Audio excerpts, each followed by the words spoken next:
नमस्कार उत्तरडे साहेब. खरं तर जिल्हा परिषद प्राथमिक शाळा येणेरे आणि अभिमानाने सांगावंसं वाटतं की अध्यक्ष चषक प्राप्त मागील वर्षी अध्यक्ष चषकात जिल्हा परिषदेमध्ये संपूर्ण जिल्ह्यात येणेरे जिल्हा परिषद प्राथमिक शाळेचा दुसरा क्रमांक आला आणि क्रमांक ज्यावेळेस जिल्ह्यात येतो त्यावेळेस त्या संपूर्ण जिल्ह्याच्या स्पर्धेत उतरताना त्या ठिकाणी गुणवत्ता असेल, भौतिक सुविधा असतील, या तुम्ही परिपूर्ण असाल तरच तालुक्यातून तुम्ही जिल्ह्यात जाता आणि जिल्ह्यात संपूर्ण ज्यावेळेस कॉम्पिटिशन होते त्या एवढ्या कॉम्पिटिशनमध्ये आज येणेरेच्या जिल्हा परिषद शाळेने त्या ठिकाणी नंबर मिळवला. आणि अभिमानाने सांगावं लागतं की गेल्या वर्षी जी महाराष्ट्र शासनाने मुख्यमंत्री स्वच्छ शाळा सुंदर शाळा ही स्कीम प्रत्येक तालुक्यात राबवली, त्यामध्ये सुद्धा संपूर्ण जुन्नर तालुक्यात येणेरेच्या जिल्हा परिषद शाळेने प्रथम क्रमांक मिळवत 3 लाख रुपयाचं बक्षीस या ठिकाणी शाळेला प्राप्त झालं. आणि आज खऱ्या अर्थानं शाळांच्या बाबतीत जी बाकी माझी तर सगळ्या तालुक्यातील सर्व नागरिकांना असेल, ग्रामस्थांना असेल, ग्रामपंचायतींना सुद्धा आव्हान असेल की आपण शाळा हे आपलं ज्ञानाचं मंदिर आहे आणि त्या ठिकाणी आपण काम करत असताना शाळा स्वयंपूर्ण जर झाल्या, आज आपण मंदिरांना देणग्या देतो, इतर ठिकाणी देणग्या देतो, पण त्याचबरोबर जर शाळेला आपण किमान 100 रुपये जरी एखाद्या कार्यक्रमात देणगी दिली तर त्या शाळासुद्धा त्या ठिकाणी स्वावलंबी होतील.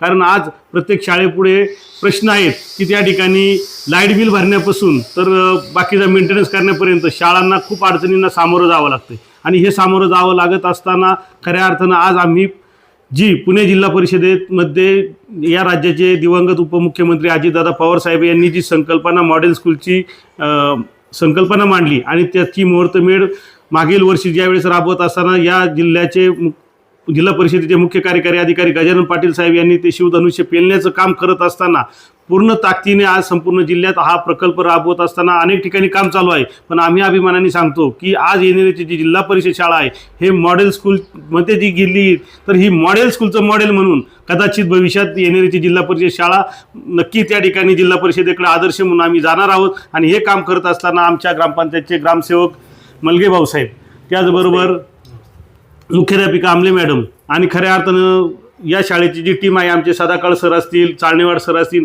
आमच्या पोषण आहार शिजवणाऱ्या ढोलेताई असतील, अक्षरशः साहेब कधी या तुम्ही आम्ही इतकं म्हणजे सुंदर या ठिकाणी मुलांना पोषण आहार दिला जातो की त्यांना माहिती आहे का सरपंच ते रोज कणी येतात आणि या ठिकाणी अक्षरशः मुलांबरोबर खातात. म्हणजे इतकं ॲप टू डेट या ठिकाणी काम, कारण प्रत्येक गोष्ट बारीक सारीक आपण त्याचा जर विचार केला, आज मुख्यमंत्री समृद्ध पंचायत राजमध्ये जे महाराष्ट्र राज्याचे मुख्यमंत्र्यांनी जी संकल्पना मांडली आणि आज तालुकाभर प्रत्येक तालुक्यात स्पर्धा लागली, आज येणेरे गाव पहिल्या 5 मध्ये जातंय. म्हणजे 150 ग्रामपंचायतीमध्ये जर येणेरे गाव पहिल्या 5 मध्ये येत असते त्यावेळेस नक्की माझ्या येणेरे ग्रामस्थांचा त्यात सिंहाचा वाटा आहे. कारण राजकारण राजकारणाच्या जागी असतं, परंतु येणेरे गावची संस्कृती आहे की भविष्यात किंवा इथून मागे सुद्धा सगळ्यांनी एकत्र काम केलं आणि भविष्यात सुद्धा मी अभिमानाने सांगेल साहेब का येणेरे गावात मी सरपंच झाल्यापासून असं एकही काम नाही का त्या ठिकाणी कुणी येऊन अडचण केली. कारण प्रत्येक काम करत असताना त्यात पारदर्शकता महत्त्वाची आहे आणि सगळ्यांना विरोधक हा कोणालाच नसतो. सरपंच ज्यावेळेस खुर्चीवर बसतो त्यावेळेस संपूर्ण गाव हे त्यांचं असतं, ही प्रामाणिक भावना आणि राजकारण विरहित गाव चालवायचं आणि गावाची उंची वेगळ्या उंचीवर न्यायचा प्रामाणिक प्रयत्न करत असताना आज येणेरेसारखं गाव जलजीवन मिशनमध्ये संपूर्ण गाव राज्यात टीका होती साहेब योजनेवर.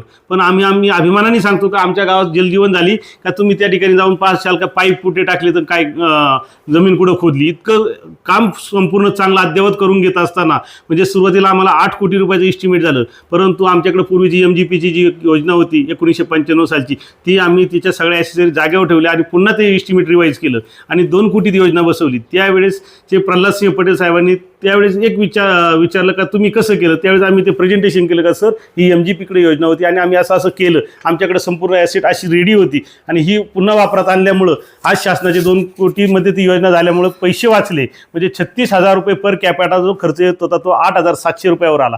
आणि हे करत असताना ते म्हटले एखाद्या सरपंचाला शासनाचा 1 रुपया वाचवायचा विचार मागण्यात आला, हेच आमच्या योजनेचं खरं यश.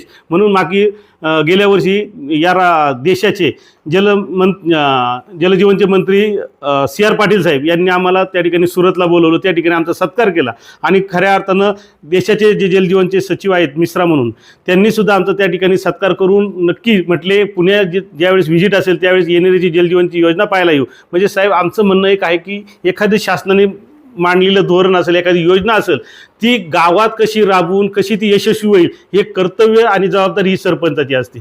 लोक काय करतायत का योजना येते त्याच्याकडे दुर्लक्ष करतात, नंतर टीका करण्यापेक्षा काम चालू होण्यापासून इस्टिमेट बनवण्यापासून जर आपण लक्ष ठेवलं, वर्क ऑर्डर असेल, त्याचं बिल कसं जाते, आरे बिल कसं सुटलं जाते, जर तुमची कमांड जर त्याच्यावर नसेल तर ठेकेदारांच्या अनास्थेमुळे किंवा शासनाच्या बिल न येण्यामुळे आज जी जलजीवन विस्कळीत झाली ही नक्की भविष्यात एक, कारण आजपासून पुढील 30 वर्ष या योजनेवर खर्च होणार नाही. आणि हे करत असताना आज ग्रामपंचायतींनी साहेब मी 8 कोटीची योजना घेऊ शकलो असतो, परंतु 8 कोटीची योजना घेताना तिचा मेंटेनन्स गावाला परवडला पाहिजे. कारण 8 कोटी नुसते आकडेच घ्यायचे आणि परत भविष्यात एक जर लिकेज काढायचं झालं तर 3-4 हजार रुपये खर्च ग्रामपंचायतला परवडला पाहिजे. म्हणजे आकडे न फुगवता काम करत असताना, प्रामाणिक काम करताना मुख्यमंत्री समृद्ध पंचायत राजमध्ये आज आमचे जवळजवळ आम्ही 85 मार्कावर गेलो आहे. म्हणजे साहेब एक मार्क मिळवायचा असेल तर 3-3, 4-4 दिवस एका फायली बनवायला वेळ जातो. इतकं बारीक, आणि शासनाने खऱ्या अर्थानं तुमच्या ग्रामपंचायतच्या अंडर असणाऱ्या 13 DCM ज्यात आरोग्य असेल, शिक्षण असेल, महसूल असेल, तुमचं प्रशासन असेल, या सगळ्या वीज वितरण असेल, तुमच्या 13 DCM या जर त्या 13 DCMचा हेड सरपंच असतो आणि ह्या 13 DCMवर जर तुमचं कंट्रोल असेल तर नक्की तुमचं गाव, कारण एक ग्रामपंचायत पुढे जाण्याने त्याचा उपयोग नाही. ग्रामपंचायत पुढे जात असताना शाळा पुढे गेली पाहिजे, आरोग्य केंद्र पुढे गेलं पाहिजे, तुमच्या विजेच्या समस्या सुटल्या पाहिजेत, तुमच्या तलाट्याच्या जे लोकांच्या महसूलच्या अडचणी आहेत त्या सुटल्या पाहिजेत. हे करत असताना जर ह्या गोष्टी झाल्या तरच ते गाव स्वयंपूर्ण होणार आहे. आणि शासनाचं म्हणणं आहे की भविष्यात वित्त आयोग आणि वित्त आयोगातूनच फक्त ग्रामपंचायतींना, म्हणजे ग्रामपंचायत आज आपण आळशी बनवतोय का शासन पैसे देते आणि तेवढेच खर्च करायचे. ग्रामपंचायतीने आज स्वयं उत्पन्न वाढवण्यासाठी, म्हणजे आज OSR other sources of revenue जी संकल्पना आणली, त्याच्या मी ट्रेनिंगला मला वाटतं जिल्ह्यातून एकटा मी होतो, त्या ट्रेनिंगमध्ये आम्हाला ते शिकवलं की OSR सारखी संकल्पना. कारण आज आमचे साहेब, एक उदाहरण सांगतो का, स्मशानभूमीसुद्धा आम्ही OSR निर्मिती करतोय.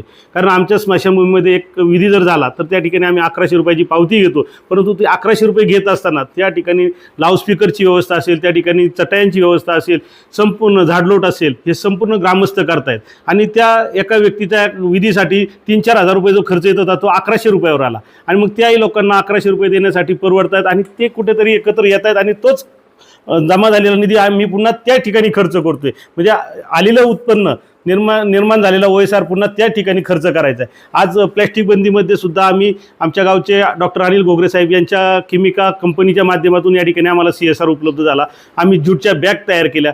आम्हाला सगळ्यात मोठी साहेब, आम्हाला थोडंसं वाईट वाटतं, खेदाने सांगू की आम्ही कचऱ्याच्या बाबतीत कमी आहोत. घनकचरा व्यवस्थापनच्या बाबतीत आज मला जागेची अडचण आहे.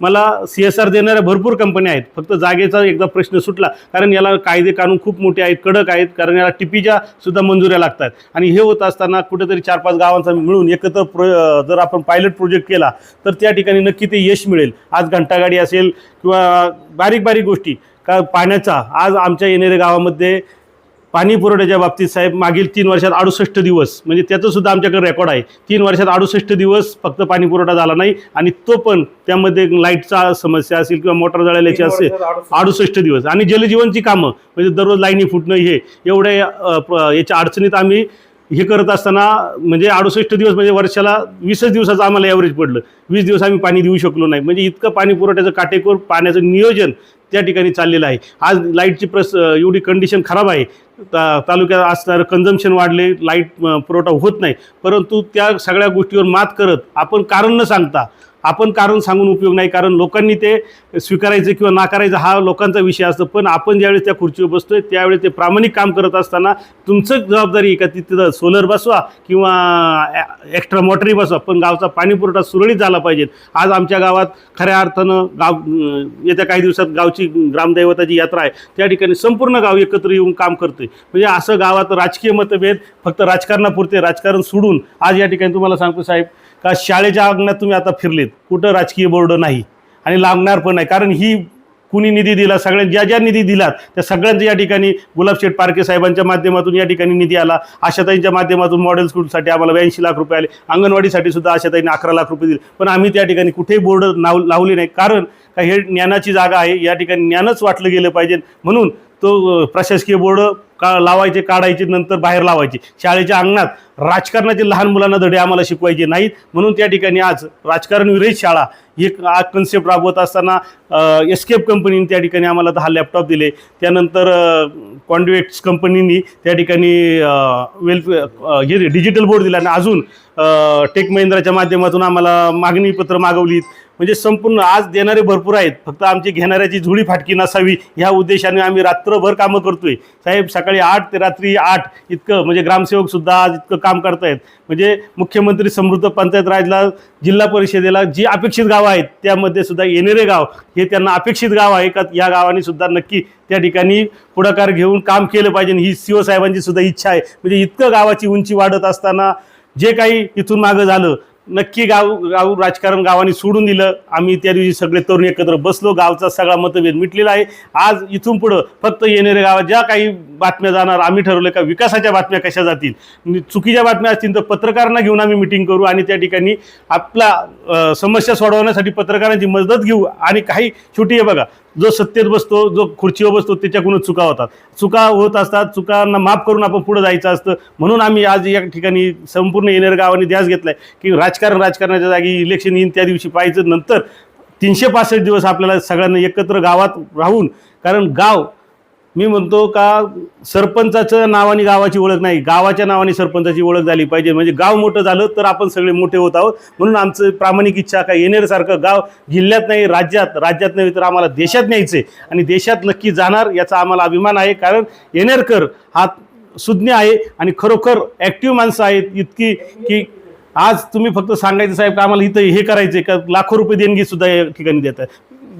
या शाळेचं ज्यावेळेस रिनोव्हेशन झालं त्यावेळेस जवळजवळ 20 लाख रुपये गावाने खर्च केला आहे. म्हणजे इतकं गाव मोठ्या मनाचं आहे. आणि ह्या गावामध्ये आमचे जे मार्गदर्शक होऊन गेले, बाजीराव शेठ डोले असतील, उल्हास शेठ नवले असतील, आमचे मार्गदर्शक लक्ष्मण तात्या कैलासवासी लक्ष्मण तात्या ढोले असतील, बजरंग शेठ घोगरे असतील, विठ्ठल शेठ ढोले असतील, या सगळ्या मातब्बर मंडळींनी या गावाची जी घडी बसवली आहे ही घडी भविष्यातसुद्धा आम्ही अखंडित त्या ठिकाणी चांगल्या प्रकारे काम करत असताना गावातील आज आमची सगळी तरुणाई एकत्रपणे काम करत ती आज आमचे सगळे तरुण सहकारी गणपती मंडळ साहेब येणेरच्या गणेश विसर्जनाची मिरवणूक जर नॅशनल न्यूज होत असेल तर एक गाव आपलं अनेक मूर्ती आणि एक मिरवणूक इतकी टाळपाकता सुंदर मिरवणुकीचा सुद्धा एक गावचा जवळजवळ आजोबा पंजोबाच्या पूर्वीपासून 200-250 वर्षापूर्वीची परंपरा या गावाने जपली. इतकं काम चांगलं करत असताना आज ग्रामसेवक आमचे पुरस्कारासाठी पात्र ठरलेले आहेत. शाळेचे मुख्याध्यापकांना आदर्श जिल्हा परिषदचा पुरस्कार भेटला, मॅडमला सुद्धा त्या ठिकाणी पुरस्कार भेटला. आमचं म्हणणं आहे का 13 आज प्राथमिक आरोग्य केंद्राच्या या बाबतीत सुद्धा साहेब 13 तारखेला एनकॉस्टची देशाची टीम आली. आज पुणे जिल्ह्यात काही ठराविक ज्या PSC आहेत त्यामध्ये येणाऱ्या PSCचा सुद्धा नंबर लागलेला आहे. म्हणजे काम करत असताना संपूर्ण त्या ठिकाणी शासनावर अवलंबून न राहता प्रत्येक ग्रामस्थ या ठिकाणी माझी जबाबदारी आहे. स्वच्छतेच्या बाबतीत साहेब तुम्ही कोणत्याही गल्लीत कोणत्याही दिवशी रात्रीचं दिवसा जा त्या ठिकाणी प्रत्येकजण स्वतःच्या अंगणापुढे झाडून घेतोय. म्हणजे ही क्रांती आज आमचं म्हणणं आहे का ही पुढ्या चाललेलं प्रत्येकाचं जे आऊर आहे ते स्वतः साफ करतायत. आणि हे करत असताना मुख्यमंत्री समृद्ध पंचायत राजमध्ये आज आमचं येणेरे गाव वेगळ्या उंचीवर जात असताना नक्की आज येणेरकरांच्या आशीर्वादाने आम्ही त्या स्पर्धेत नक्की सहभाग घेऊ. कारण आज आम्ही 15 लाखाच्या बक्षिसाला पात्र आहोत. आमची समाधान 15 लाखात नाही तर आमची अपेक्षा 50 लाखाच्या बक्षिसात जाण्यात आहे. नक्की आम्हाला ते यश येणेरकरांच्या आशीर्वादाने मिळेल. धन्यवाद साहेब. दुसरं एक सांगायची गोष्ट राहून गेली की या ठिकाणी जिल्हा परिषदच्या नियमानुसार 110च्या पुढे जर पटसंख्या असेल तर 4था शिक्षक येतो. परंतु 2 वर्ष झाले की आम्हाला पटसंख्या 100च्या आत असल्यामुळे आम्हाला 3च शिक्षक शासनाचे आहेत.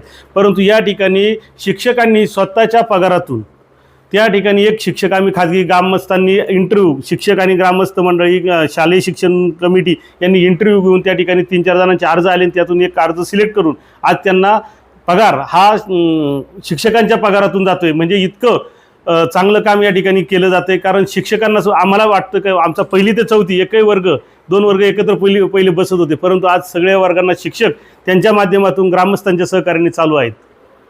काय वाटतं तुम्हाला? ही शाळा जुनी 1906 सालची स्थापना असून 119 वर्ष या शाळेला झालेले आहे. आणि आम्ही 2007 साली ही शताब्दीसुद्धा गावाने मोठ्या प्रमाणात साजरी केली.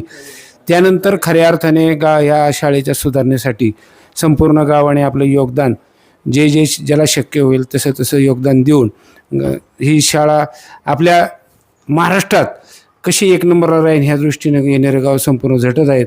आणि आता आमचे विद्यमान सरपंच या कामीसुद्धा यांनी बराचसा पुढाकार घेऊन आणि त्यांच्याच नेतृत्वाखाली आम्ही शाळेसाठी झटत आहोत. गावात जे लोक इथून शिकून गेलीत ते मोठमोठ्या हुद्द्यावर काम करतात, ते स्वयंस्फूर्तीने सुद्धा या शाळेला मदत करतात. आणि या शाळेचं नाव लौकिक अख्ख्या महाराष्ट्रात व्हावा ही सर्व ग्रामस्थांची प्रामाणिक अपेक्षा आहे. धन्यवाद. इकडे बस आता चालू काय सांगता, मुख्याध्यापिका आहात ना तुम्ही?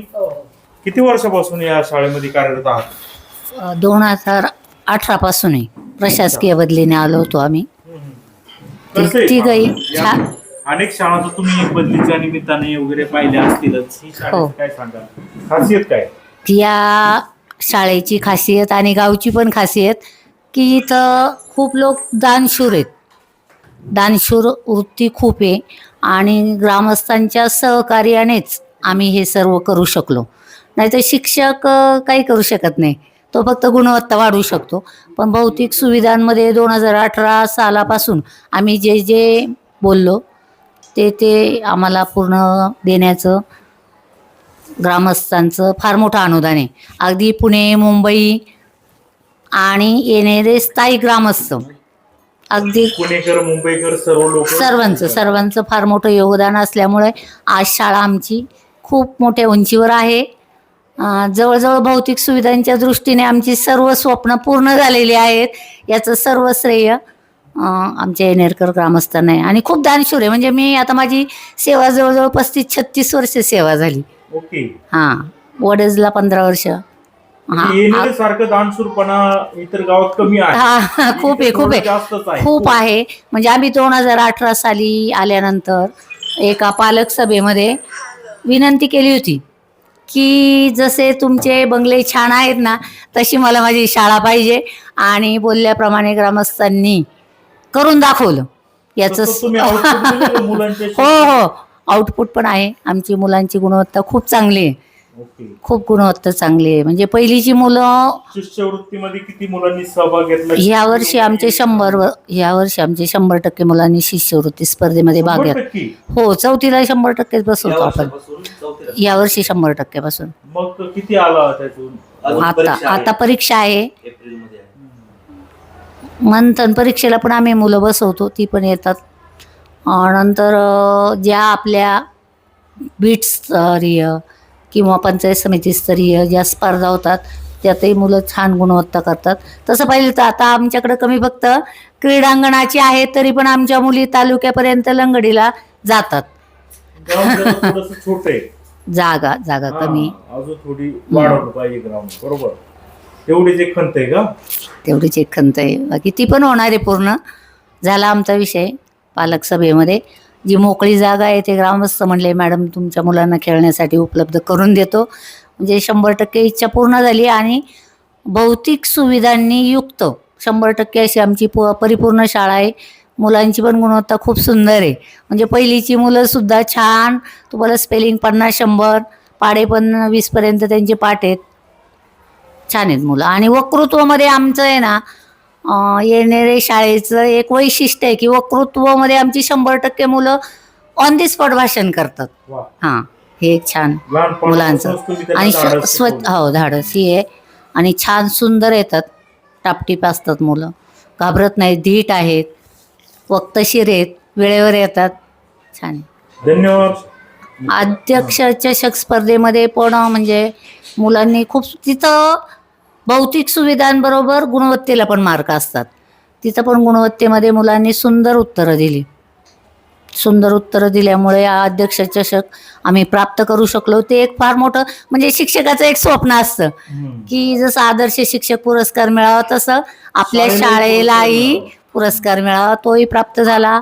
आणि तुम्ही पाहिलं असेल की रस्त्यापासून आमची शाळा स्वच्छ आणि सुंदर ही दररोज असते. स्वच्छ आणि सुंदर शाळेमध्ये सुद्धा आमच्या शाळेला तालुक्यामध्ये प्रथम क्रमांक मिळालेला आहे. त्यामध्ये सर्व ग्रामस्थांचं खूप मोलाचं सहकार्य आहे. 3 लक्ष आणि 3 लक्ष रुपये बक्षीस पण प्राप्त झालेलं आहे. धन्यवाद. आणि बोलतो तुम्ही कॉफी घ्या सर पहिली. नाही मग मी नाही घेते. भाऊसाहेब या, तुम्ही या. भाऊसाहेब या. ग्रामसेवक ज्ञानदार. हा बोला. आता थोडस काम चालू आहे त्यामुळं थोडस दिसतंय, परंतु खूप टापटीकपणा आहे त्या मेंटेनन्सच्या कामामुळं बाहेर धूळ दिसतेय, परंतु ते खरंच ऍक्च्युली चांगलंच आहे असं मला वाटतं. म्हणजे स्वच्छता राखली जाते. मॉडेल स्कूल अंतर्गत विविध कामं चालू आहेत. म्हणजे 2018ला आम्ही आल्यापासून प्रत्येक शालेय व्यवस्थापन समिती अध्यक्ष, सरपंच, उपसरपंच यांचं बहुमोल असं मार्गदर्शन लाभलंय.